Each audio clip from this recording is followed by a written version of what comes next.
masuk nak. Silahkan duduk dengan saya wanita ya.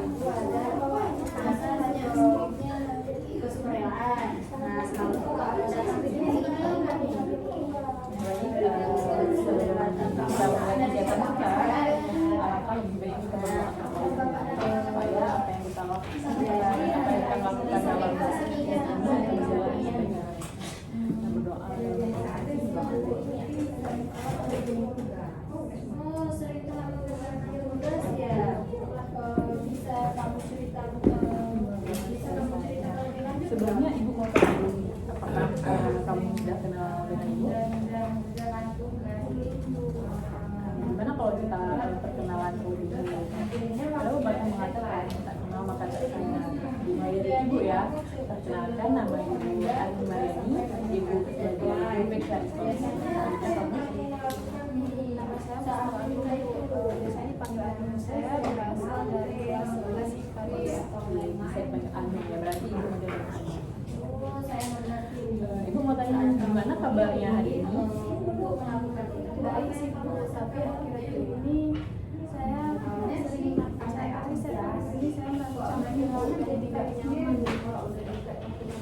Terima kasih Anum sudah jujur. Ibu senang kamu mau datang ke sini untuk membicarakan hal itu. Nah, di sini sebelum kita masuk ke pembicaraan, ibu mau menjelaskan bahwa dalam konseling ini ada beberapa asas yang harus kita penuhi. Pertama itu asas kerahasiaan. Apapun yang kita bicarakan, apapun yang kita lakukan, tidak akan dibicarakan di lain dari ruangan ini. Itu ada asas keterbukaan. Ibu mau kamu bercerita secara terbuka tanpa ada yang kamu tutup-tutupi. Itu ada asas kesukarelaan.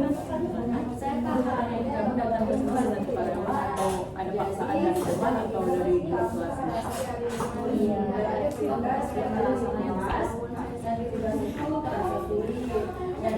Kita membuat kesepakatan sering kita gimana kalau kita membuat waktu sesi ini sekitar 20 menit, apakah itu nyaman bagi ibu? Baik, di sini tidak ada benar atau salah. Bisa kamu bebas cerita senyaman kamu itu. Sekali lagi ibu mau tanya, apakah Anum sudah siap melaksanakan sesi konseling ini?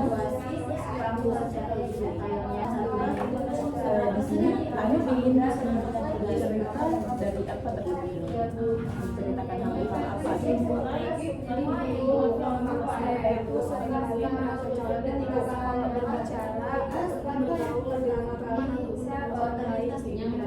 terutama kalau misalkan orang itu berbicara jadi rasanya benar-benar nggak nyaman sekali. Nah, kalau bisa perasaan canggung itu muncul di diri kamu, apa yang masuk ada di pikiran Anda? Saya merasa kok ketika saya bicara ini saya takut bicara saya sama jadi saya khawatir teman-teman saya atau orang lain menilai kalau saya itu aneh atau tidak menarik nggak bisa Kalau boleh ibu tahu, nilai aneh itu seperti apa yang kamu bayangkan? Saya takut mereka itu tidak mau berteman lagi sama saya dan pendapat saya itu membosankan gitu atau mereka akan membicarakan saya di belakang.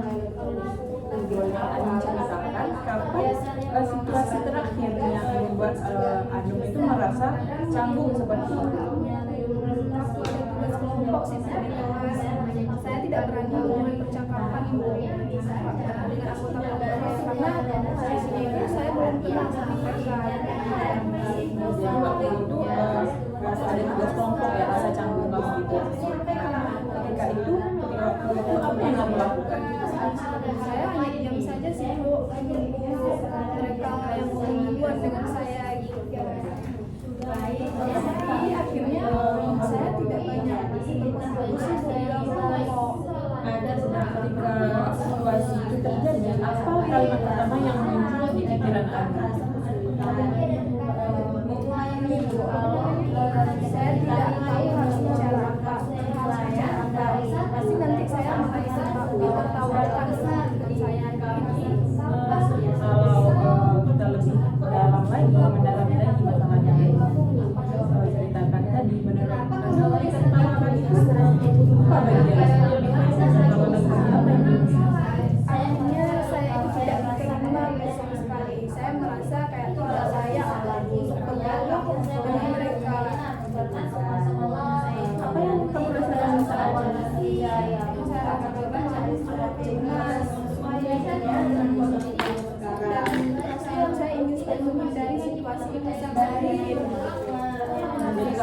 merasa malu, cemas, dan kamu tidak mau dalam situasi tersebut ya.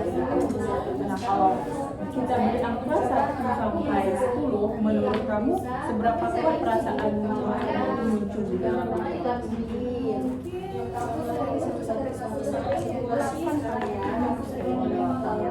Apa yang kamu lakukan setelah itu? Saya jadi menarik diri, saya lebih banyak diam dan menghindari sesuatu dengan diri saya Ini bertanya lebih mendalam lagi ya. Menurut Anung, kapan Anung itu merasa nyaman dalam berinteraksi? ketika saya berinteraksi dengan teman dekat saya aja sih, atau kalau misalkan situasinya saya sangat saya kenal. Kalau bertemu orang baru ataupun situasi baru itu gimana? Ya saya jadi kayak merasa terganggu karena kan benar-benar banyak sekali jadi saya menghindar sih. Nah, apakah kamu merasa kamu itu harus selalu tampil sempurna saat berinteraksi agar diterima dengan tidak? Jadi kamu berperasaan kalau kamu tidak tampil sempurna dalam berinteraksi, kamu itu tidak akan melakukan hal tersebut. Iya Bu, saya menolak Jadi sebenarnya kamu itu memiliki keyakinan kalau kamu itu ini saya harus tampil sempurna agar diterima orang lain, dan jika itu tidak terpenuhi kamu memilih untuk menghindari, kamu memilih diam dan kamu tidak mau berbicara.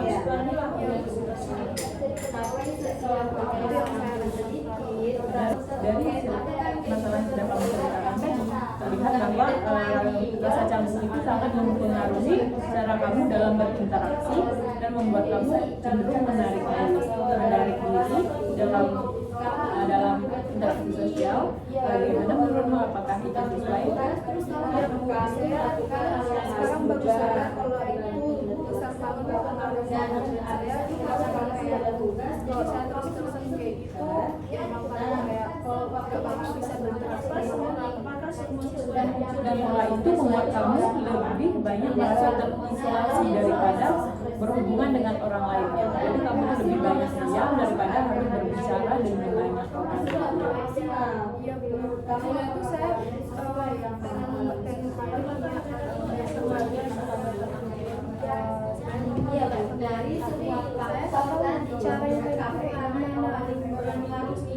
Tapi kalau kamu melakukan kondisi ini, apa yang ingin kamu lakukan? saya sih lebihnya sebenarnya itu bisa santai dengan percaya diri saat berbicara dengan orang baik. Jadi dua hal saya juga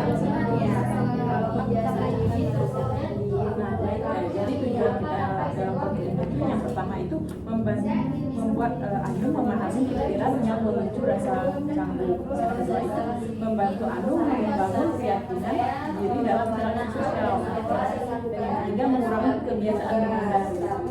Apakah itu sesuai yang Anung butuhkan? Jadi kita bisa Sebelum kita masuk ke di sini Ibu mau menjelaskan sedikit tentang cara pikiran kita. Nah, dalam pendekatan CBT dan kognitif itu ada hubungan erat antara pikiran, perasaan, dan tindakan. Nah, ketiga hal itu mempengaruhi satu sama lain. Apakah kamu pernah memperhatikan hal itu dalam diri kamu? Baik, dengan memahami ini nanti kita bisa mulai mungkin iya sih, tapi saya belum pernah dengan Baik, Ibu kasih contoh dari cerita kamu tadi ya, waktu kamu mau bergabung ke kelompok muncul pikiran pasti saya ditertawakan, lalu kamu merasa cemas dan akhirnya tidak mau bergabung di dalam kelompok itu dan akhirnya kamu menghindar. Itu adalah siklus pikiran, perasaan, dan tindakan yang terjadi secara otomatis. Apakah kamu melihat pola itu di dalam diri kamu? Oh iya Bu, itu persis sekali seperti yang saya rasakan. Jadi ternyata pikiran itu yang memulai semuanya ya Bu. Nah, tepat sekali. Dan kabar baiknya adalah karena yang memulai adalah pikiran, maka tidak bisa mengubah siklus yang telah terjadi dari sumbernya. Kalau pikiran kita berubah, otomatis perasaan dan tindakan kita pun itu bisa berubah juga. Bagaimana menurut Berarti saya bisa mengubah rasa canggung ini dengan cara saya pergi ke museum. Betul sekali. Itu adalah langkah yang akan kita coba lagi bersama-sama. Sekarang kita coba lihat lebih. Kita akan lihat pendekatan pikiran yang muncul di pikiran Anda tadi. Tadi kamu bilang kamu takut ditertawakan dan kamu takut bergabung di kelompok itu. Ibu ingin bertanya, sejauh ini sudah berapa kali atau benar-benar terjadi hal tersebut? Maksud kamu bergabung lalu benar-benar ditertawakan. Sudah berapa kali terjadi hal itu? Kamu ditertawakan ketika kamu berbicara? Pikir-pikir karena saya biasanya menghindar aja dulu sebelum saya berbicara. Nah, itu poin yang sangat penting. Jadi pikiran kita pasti ditertawakan. Jadi kamu tuh kalau berbicara kamu ditertawakan. Padahal kamu belum mencobanya kan? Itu belum pernah terbukti kebenarannya. Nah, tapi kamu sudah bereaksi seolah-olah itu pasti terjadi seolah-olah ketika kamu berbicara kawan-kawan kamu itu akan menertawakan kamu. Padahal itu belum terjadi dan tidak pernah terjadi. Ini yang kita sebut itu pikiran realistis atau otonomik negatif. Apakah kamu setuju? Saya baru sadar sebenarnya dari sebenarnya saya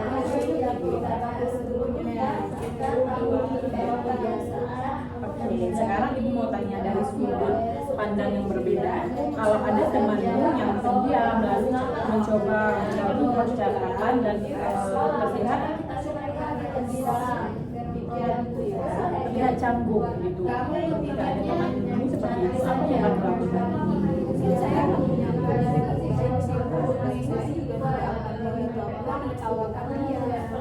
Kenapa kamu bisa bersikap seperti itu kepada orang lain, tapi kepada diri kamu sendiri kamu tidak bisa melakukan hal itu? Sebenarnya saya memang kepada diri saya sendiri. Kesadaran itu sangat berharga. Sekarang kita coba ganti pikiran langsung dengan yang lebih adil daripada ketika kamu berpikir saya pasti ditertawakan. Bagaimana kalau kamu katakan aja saya sedang belajar berinteraksi, ketika pikiran saya dibilang saya pasti ditertawakan, itu kalau kamu bisa mengubahnya menjadi saya sedang belajar berinteraksi, dan itu hal yang sangat wajar. Bagaimana rasanya? Mulai dari 10 menit dulu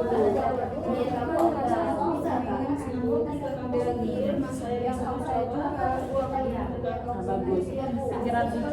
Pikiran baru itu lebih seimbang karena didasarkan pada kenyataan, bukan pada asumsi dulu. Itulah inti dari rekonstruksi kognitif, mengganti pikiran yang menekan dengan pikiran yang lebih realistis dan menyenangkan. Jadi di sini kita akan mengganti pikiran negatif anu yang muncul itu menjadi pikiran positif. Dan seperti yang tadi dijelaskan, pikiran anu muncul saya bisa mengerti dengan saya dalam masa belajar berinteraksi gitu. Saya mau mencoba ya kalau secara tapi apakah ada jadi justru kita mulai dari kecil-kecil dulu aja dulu dan paling mudah. Ibu ingin kami membayangkan seperti anak tangga. Kita tidak langsung lompat ke atas kan, tapi naik satu persatu tangga itu. Dan misalnya anak tangga pertama itu bisa kita sederhanakan yang pertama. Nah, ketika kamu merasa kamu nggak bisa berinteraksi sekarang, kita boleh mencoba dari hal-hal kecil. Kamu bisa menyapa teman kamu yang sudah kamu kenal dan senyum. Itu saja dulu. Apakah terasa? Apakah itu bisa kamu lakukan terlebih dahulu? itu ya artinya kalau yang Setelah itu berhasil dan kamu mulai terbiasa bisa kita naik ke anak tangga berikutnya. Misalnya memulai percakapan singkat dengan teman yang belum terlalu dekat gitu. Misalnya ada teman sekelas kamu yang nggak terlalu akrab lah gitu, kamu bisa bercerita gitu lagi gitu, main sama kawan kamu. Lalu setelah itu kita bisa langsung ke anak berikutnya. Kamu bisa mencoba bergabung di diskusi kelompok ketika kamu sudah bisa menyapa teman kamu gitu. Selanjutnya kamu bisa bergabung dan diskusi kelompok. Sekali kamu berhasil melewati satu anak tangga, kamu membuktikan kepada diri kamu sendiri bahwa kamu mampu. Bagaimana, apakah kamu melihat gambar ini? Peraturan seperti itu kayaknya sensitif, rasanya tidak terlalu dekat dengan saya. Tepat sekali. Dan ingat, tujuan kita itu bukan langsung menjadi orang yang paling percaya diri. Tujuan kita adalah melatih dirimu agar rasa canggung itu hilang dan semakin berkurang. Setiap kali kamu mencoba, setiap langkah kecil yang kamu ambil adalah sebuah keberhasilan. Saya akan mulai dari Sebelum kita menutup sesi ini, Ibu ingin mengajak kamu untuk merefleksikan apa yang sudah kita bahas hari ini. Apa hal yang baru kamu pelajari dari sesi ini? Saya jadi lebih sadar bahwa ternyata rasa canggung itu bisa dipengaruhi oleh pikiran negatif, pikiran yang itu benar. Bagus sekali, kamu sudah bisa mengidentifikasi bahwa pikiran negatif itu tidak layak. Itu adalah sebuah asumsi, belum benar faktanya, belum benar kenyataannya seperti itu. Apa lagi kamu rasakan setelah itu? Saya juga sih pikiran saya itu sudah mulai berkurang. Saya juga merasa diberikan harapan bahwa saya itu bisa berubah. Itu sangat berarti ya. Perasaan lega itu menandakan bahwa kamu sudah mencoba untuk mulai membuka diri dan untuk berubah. Sekarang dari teknik yang kita pelajari tadi, mana yang paling terasa membuat, mana yang lebih terasa yang berperang itu yang membuat saya dari ditertawakan menjadi saya bilang kayak saya sedang belajar itu sangat berbeda. Saya itu lebih ringan termasuk apa termasuk yang saya bagus sekali pilihan kamu. Reframe itu memang salah satu cara efektif untuk mengubah cara pandang kita terhadap orang. Dan kamu tidak juga dan kamu tadi sudah mencoba self compassion technique. Bagaimana rasanya mencoba teknik tersebut? awalnya agak aneh sih karena saya tidak bisa bersikap baik pada diri saya sendiri, tapi setelah dicoba tadi rasanya kayak benar dan tidak terlalu menghakimi diri saya sendiri. Itu perkembangan yang sangat luar biasa. Bersikap baik pada diri sendiri itu bukan berarti kita itu lemah, justru itu menunjukkan kita mulai menghargai diri kita sendiri.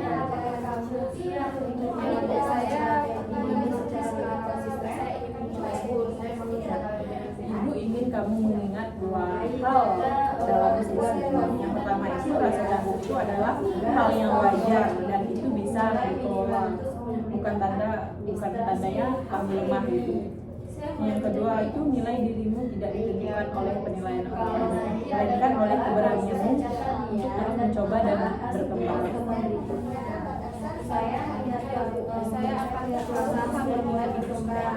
Dan ingat, perubahan itu tidak terjadi dalam satu malam. Setiap langkah kecil yang kamu ambil, sekecil apapun itu adalah kemajuan yang sedang kamu alami. Apakah ada pertanyaan atau hal yang lain yang ingin kamu sampaikan kepada ibu sebelum kita menutup? Tidak ada sih Bu, saya rasa ini sudah cukup jelas buat saya. Berikan kali tidak ada sebelum kita benar-benar Jadi di situ dilibatkan ibu akan memberikan tugas rumah yang bisa kamu lakukan selama seminggu ke depan. Nah, seperti apakah kamu bersedia ibu memberikan tugas rumah kepada kamu? Bersedia, Bu.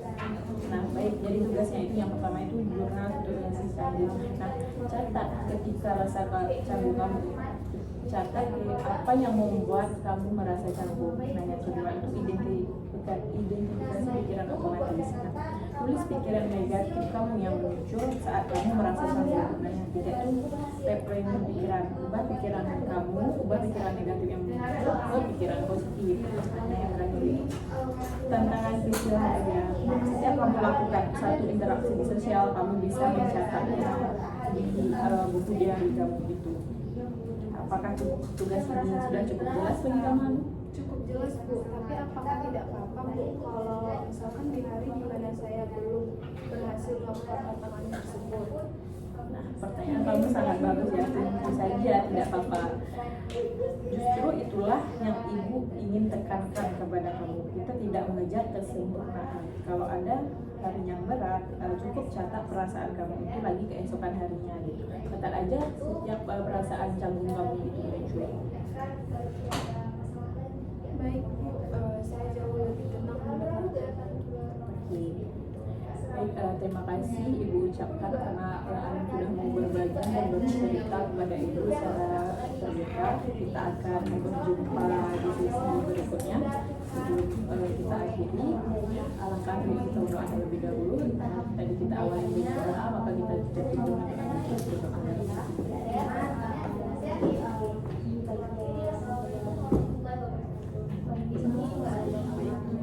Terima kasih banyak Ibu ucapkan sekali lagi kepada aku. Semoga Ibu bisa mendapatkan juga yang tadi sudah Ibu buat. Saya akan berusaha sebenarnya dapat sebaik mungkin. Dan Terima kasih banyak ya, Bu.